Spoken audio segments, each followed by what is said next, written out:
Police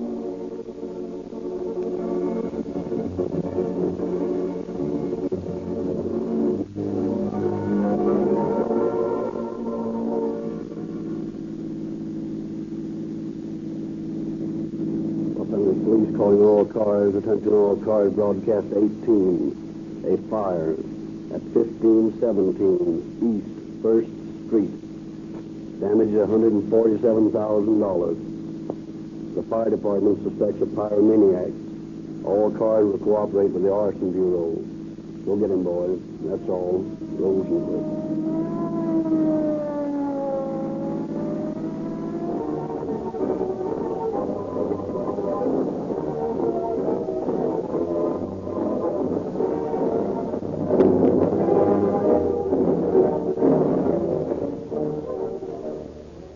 The perfect performance of police cars, fire engines, ambulances, and motorcycles is vital to public safety.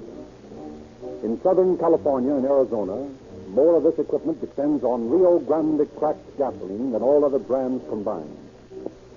This is the same gasoline that you can buy at any Rio Grande service station at the price of ordinary non-premium gasoline. Rio Grande cracked was one of the first gasolines to be offered the public containing tetraethyl at no additional cost. Since then, many other companies have been forced to follow suit. The word cracking is the name of a scientific process designed to give you a more powerful and more economical fuel. Rio Grande forces the crude oil into enormous spills, 100 feet high. And under terrific heat and pressure, the gasoline fractions are cracked into millions of atoms. This process is repeated again and again until the final product, the Rio Grande cracked gasoline you buy from your neighborhood dealer, is so concentrated that every drop is vital power. When you fill up with Rio Grande cracked gasoline with tetraethyl, you are getting a product that is abreast of the time, guaranteed to deliver to you motor power, speed, and dependability at no extra cost. Try a tankful tomorrow.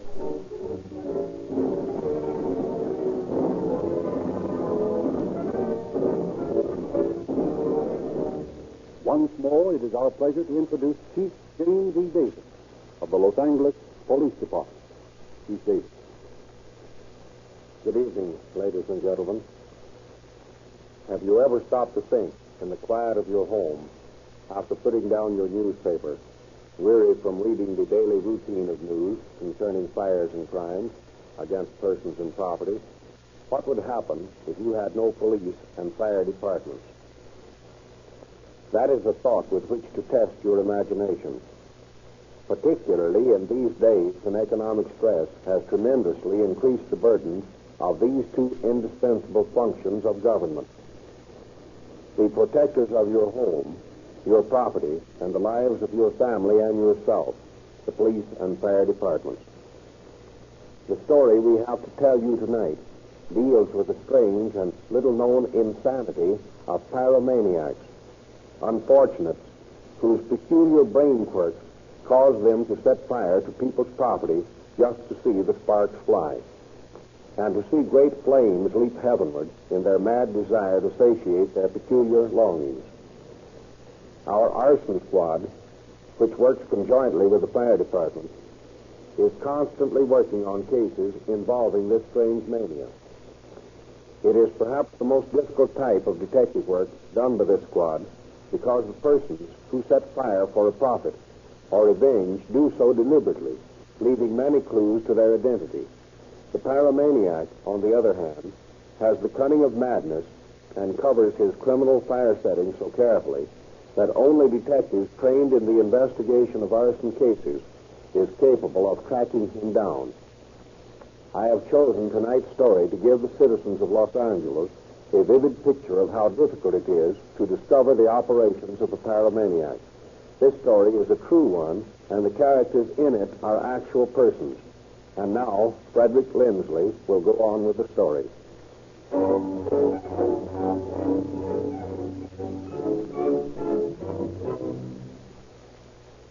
In tonight's dramatization, we shall review the case of a Los Angeles pyromaniac, or firebug.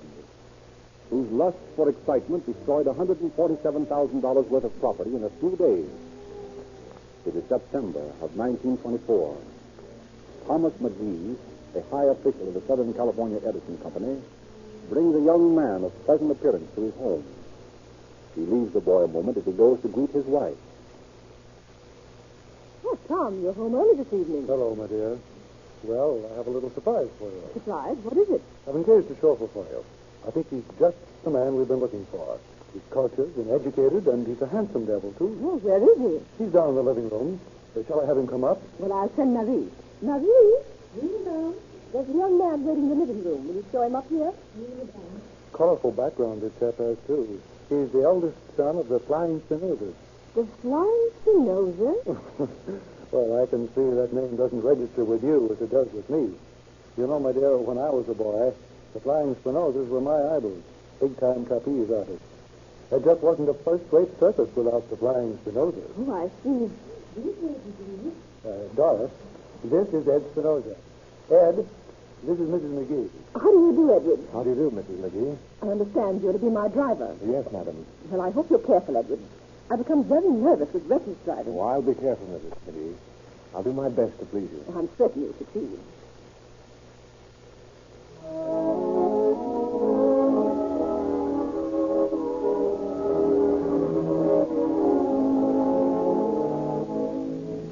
And for a while, it seemed that Ed would succeed. He was diligent and courteous and performed his duties smoothly and unobtrusively. Some weeks later, Mr. McGee gave him a more responsible position, that of chief watchman at the Edison Company's garage at 1570 East First Street. He and the men under him are responsible for the hundreds of company cars stored there. Ed works with his usual quiet competence. Then, on the night of November the 12th, fire breaks out.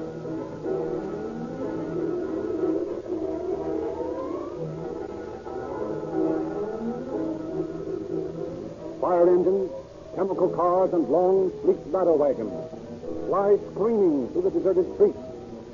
The red-licking demons of flame are feasting on gasoline and will not be subdued. The searing fingers of flame dart from car to car like things alive. Los Angeles stirs in sleep and wonders at the sirens and bells, screaming and clanging in the night as the third alarm brings out all equipment into action.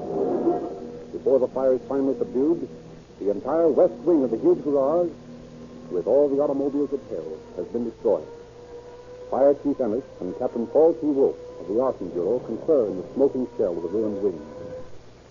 Well, Wolf, what's the verdict? Awesome. This fire was set deliberately. How do you know? Look at that wall. See that black burned streak? It leads up to the skylight. Yeah? And the first cars to burn started with the top. Oh, I see what you mean. Well, sure, it's a cinch. Someone poured gasoline from that skylight on top of the car. Some of it dripped down the wall there and made that streak where it burned.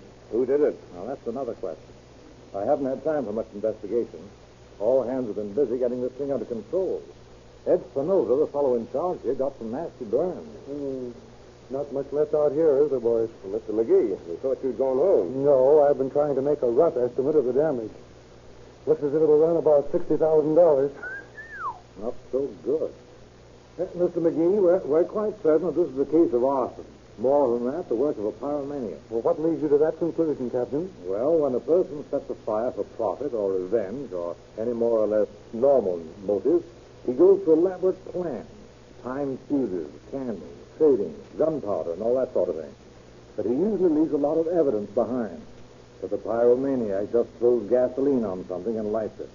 It's so beautifully simple that it's much harder to catch him. I see. What about the watchmen working here, Mr. McGee? Well, they've both been here a long while, Chief, and they're loyal and dependable. What about Spinoza?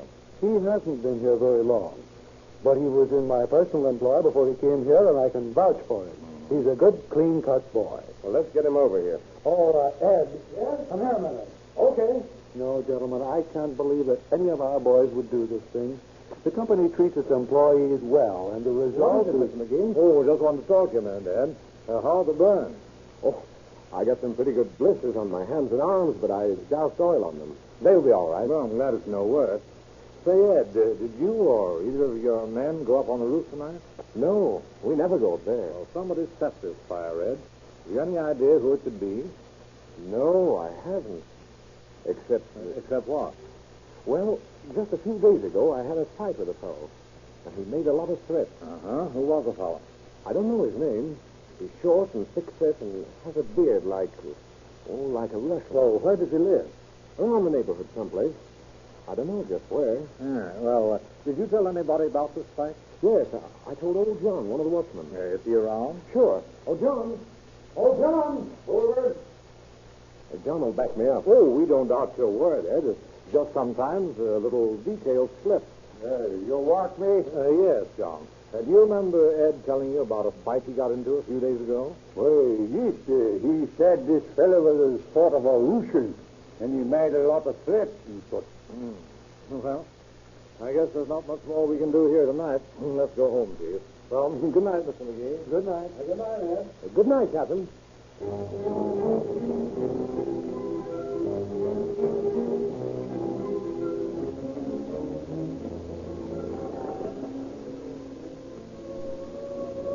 very next night, the neighborhood again thrills to the charging fire engines.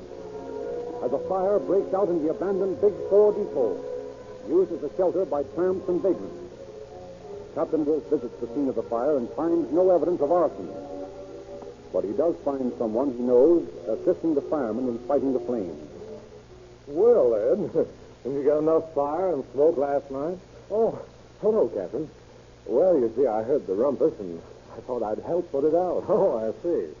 Say, Ed, have you seen that Russian fellow around that you had the scrap with? No. Well, be sure to let me know if you hear from him.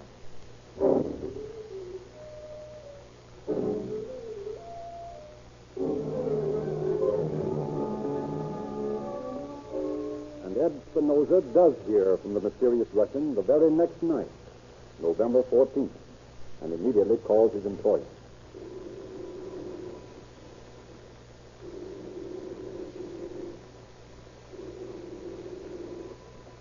I'll get it, Doris. Hello. Who? Oh, yes, Ed. What's the matter? I see. Well, I wouldn't make too much of it, Ed. Probably just some crank. Have your men keep an extra sharp watch and don't worry. Oh, no, I don't mind. You did just the right thing to call me. Good night. What is it, Tom? Ed Spinoza had a threatening call down at the garage. Someone rang up and said, I failed the other night, but tonight... Oh, Tom, you don't think... I think that Ed is unduly excited. Ed is unduly excited. There are a lot of cranks around, you know. If he keeps a sharp watch, nothing will happen.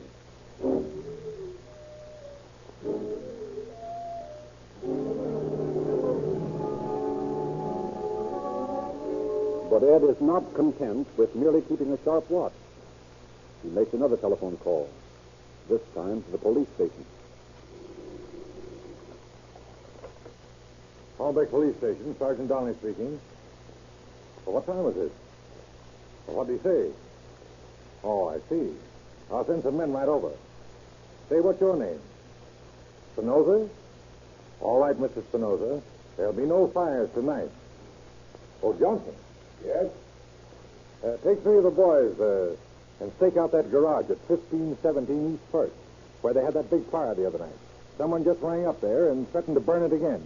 Bring in any suspicious characters you'll find loitering around. Okay.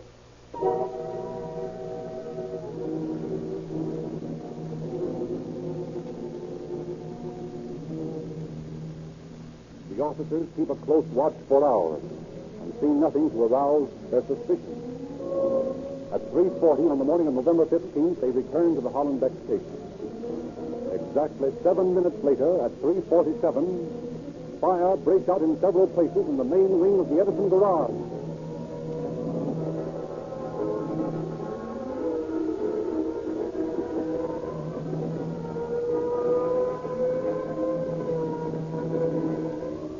Once again, the roaring, screaming engines speed through the shadowed streets with men clinging to them like insects. One alarm. The main wing of the garage is doomed as hundreds of cars burn. Two alarms. More and more operators. More and more men are poured into East First Street to reinforce the governmental band that is struggling against the crackling, glaring monster. 3 alarms! Now the fire engines are guided in their mad rush by the ominous red glare of the flames against the sky. Chief Ennis and Captain Wolfe are accompanied by Detective Lieutenant Jack Gooding and George Price of the fire department. The center of the building is completely destroyed before the fire is subdued. It is a bewildered group that gathers in the office to review the situation. Well, boys, about 87,000 in damages this time. $147,000 gone up in smoke in 2 days. It's a lot, Mr. McGee. There will be more if we don't get the fellow that did it. What about the phone call, Wolf? I'm just coming to it, Chief. What time did you say it came, Ed? 12:15. I know because the alarm clock was right here. Where was the watchman? Well, you see, Lieutenant Goodrich, ever since the fire the other night, I've been sending them back to the alley. 1 man on each side of the building. They flashed their lights to meet in the alley. Old John here and Mac were back there when the call came. Oh, I should think they would hear a telephone bell ring from there. How about it, John? Did you hear a phone bill? Well, Captain Wolf, I did hear a bell ring, but I didn't know for sure it was a telephone. Well, why not? Oh, I don't know. It sounds kind of funny. I don't get what you mean, John. Well, it was like a telephone, and then again it wasn't. Well, that's a help. Now, let's see, Ed. Which one of these phones did you say the call came on? This one. Oh, you must be mistaken, Ed. No, I'm sure, Mr. McGee. Well, why do you think he's mistaken, Mr. McGee? Well, you see, Captain Wolf, this is a private phone for outgoing calls only. So it couldn't have been this one. Well, that's the one that came over just the same. I've got an idea. Chief, would you and Mr. McGee and Spinoza step outside just a minute? Jack and I have something to take up with John here. Oh, I ain't done nothing. Honest, I don't know nothing about it. Now, don't get excited. Shut that door, will you, Jack? Really, Captain, honest to God, I didn't... Why, of course you did. I just want you to listen while I ring this alarm clock. Just wait till I get it set. Yeah, now there she is. Now.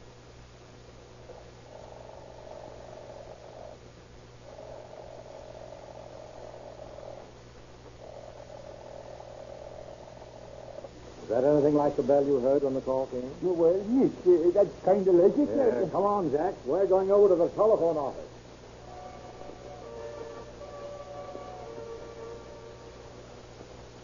Right over here, officer. The operator was quite upset by the current, but I know she'll do all she can to help you. This is the young lady. How do you do? We wanted to trace a call that was made on the private line into the office of the Edison Company garage. Well, there was only one call there all night. A man called from that phone and wanted to trace a call he said came in there. He seemed mad or excited or something. And what did you tell him? Well, I just told him there hadn't been any call. I said he must be mistaken because the line was only for outgoing calls. And then? Oh, he said the most terrible things. I couldn't tell you the names he called me and the things he threatened to do. Why, it was awful. I see. Oh, thanks very much. Come on, Jack. Let's get back to the garage.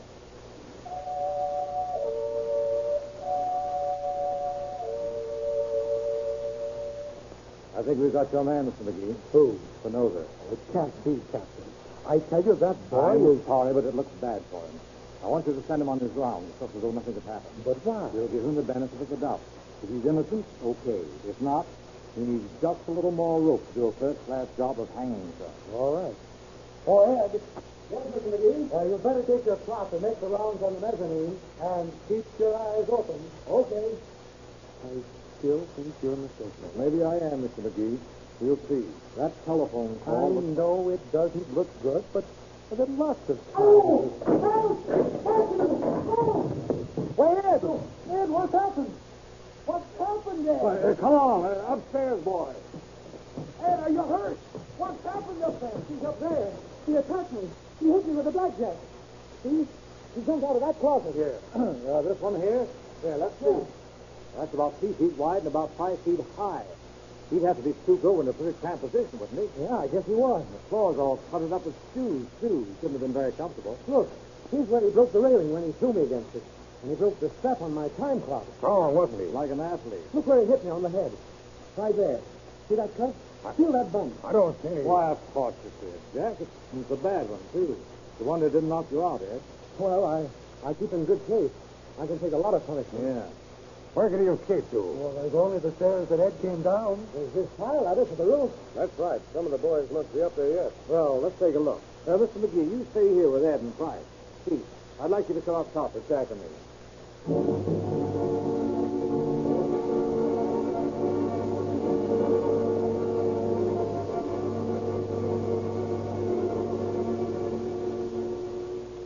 Be careful getting off that ladder there. That's it. Now look, Jack. Flash your light down here. See? No footprints at all in the sand. Let's see if the boys saw anyone. Hey, boys! Hey, boys! Yeah, coming.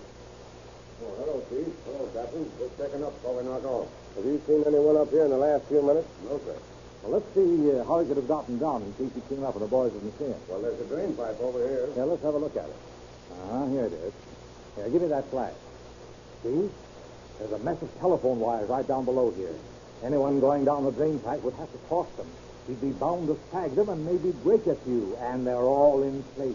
You mean it's all a put-up job by Spinoza himself? It looks that way. Well, where's your proof? Well, did you notice the steps going up to the mezzanine? There were only two sets of footprints, one going up and one coming down, and both Spinoza's. And the man shouldn't help leaving prints with all that charred junk around here, huh? Yeah, and then in the closet, the floor was covered with shoes, and none of them looked as though they'd been tramped on. That's why I stopped you when you said there was no wound on his head, Jack. But there was no wound. I know. We have to humor him. And after all, there was the broken rail on the strap. We'll go down now and see what happens.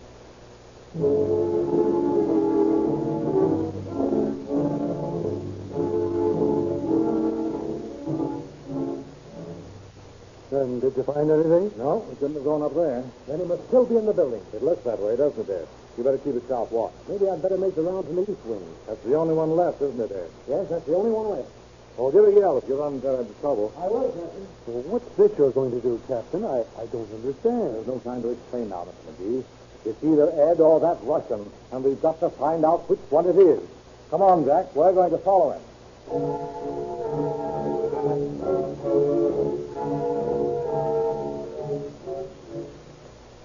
Where'd he go? I can't see him. Someone behind that board in the middle there. You don't think he'd be crazy enough to wait? There goes the gasoline. Let's get in there before he lights it. Oh, Captain. Lieutenant. Look what I found.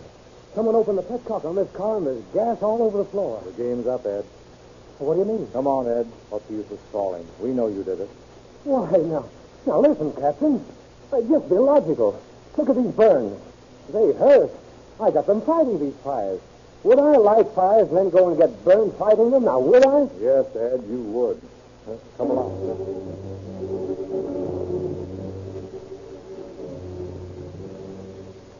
In 3 days of constant questioning, Ed Spinoza stoutly maintained his innocence, in spite of the unbroken chain of evidence against him. Hour after hour, the questioning continued, without making any seeming headway.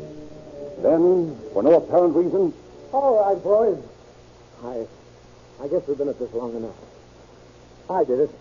I set the fires. I'd have told you earlier, only that fellow there made me sore when he said he'd seen me in the gallery. I've never been mugged. And his bluffing like that made me think you didn't have anything on me. But why did you set the fires, Ed? McGee was good to you. You had a good job. Oh, you wouldn't understand. I think we would, Ed. You couldn't, unless you were born that way. I'm different from you, fellas. Well, how do you mean? Well, it's something that comes over you gradually. It's like having some crawling thing alive inside of you. The muscles of your stomach get all tight, and then it spreads to your chest till you can hardly breathe. Your face twitches and your throat's dry, and you're all tense and jumpy. And it feels like the muscles all over your body are tied up into hard knots. You think you're going to die, unless you can relax. But you can't relax without excitement. You've got to see an accident, or a bloody fight, or best of all, a fire. The funny thing about a fire, you watch it burn and crackle, and at the same time you feel as refreshed as though a cold, clear stream of water was pouring over you. You feel all calm and languid. And then you kind of realize what you've done, and you want to help put the thing out. But you know you're going to do it again, I'm going to do it again. Nothing can stop me from doing it again.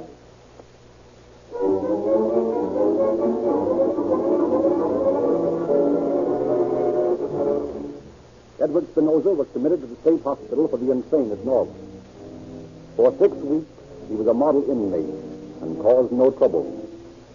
Then one day, another inmate conceived a cruel joke in his warped and distorted mind. The guards are gone. What's that you've been trying to tell me? Ed, I heard them talking about you. What did they say?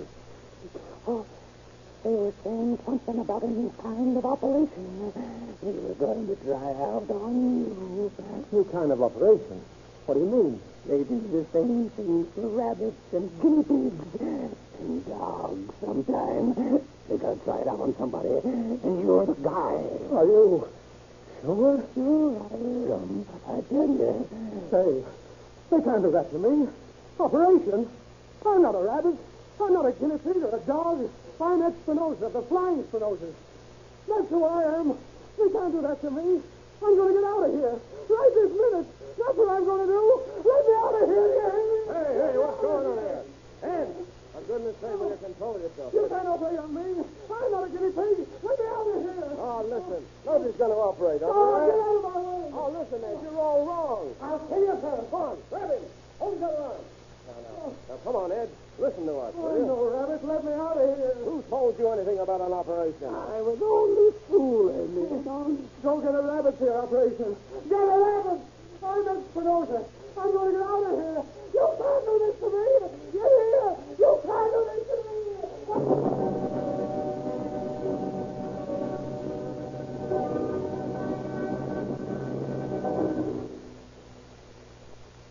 Edward Spinoza became so violent as a result of the cruel, insane jest that it was necessary to strap him to a bed in a barred cell. In the morning, he was gone. With his tremendous natural strength, augmented by the superhuman strength of the maniac, he had not only burst the straps which held him, but had pried the bars of the window apart. He has never been found or heard of since. Unless he has died in the intervening 10 years, he remains a constant and deadly menace to society. One regards the pyromaniac with pity. The diseased mind is not responsible for its impulses and actions. But one must also bear in mind that the pyromaniac presents a dire, dreadful threat to both life and property.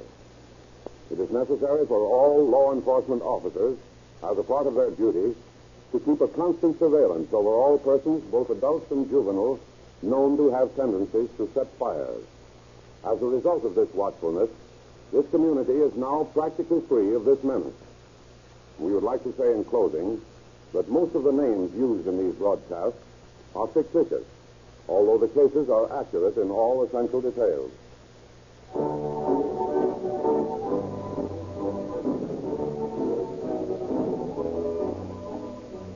Ladies and gentlemen, are you getting all the efficiency and power from your car that the manufacturer intended you should get? Modern motors are built to give you quick getaways, surging power, instant start. But they cannot deliver these advantages with inferior gasoline. Why not test your car? You'll quickly find out what it can do if you try a tank full of Rio Grande cracked gasoline with tetraethyl. This great motor fuel will bring out the best in an automobile. It has proved its ability by powering more police cars, fire engines, ambulances, and motorcycles operated by cities and counties in Southern California and Arizona than all other brands combined. If you want to know the truth about your car, Rio Grande cracked with tetraethyl will tell you whether you need repairs or a change in gasoline. And remember, Rio Grande cracked with tetraethyl costs no more. Next Wednesday at this same time, Chief Davis will bring you another authentic dramatization from the files of the Los Angeles Police Department. Tell your friends about the sensational broadcast, presented by Rio Grande, not only for your interest and pleasure, but also as a contribution in the interest of public safety and crime prevention.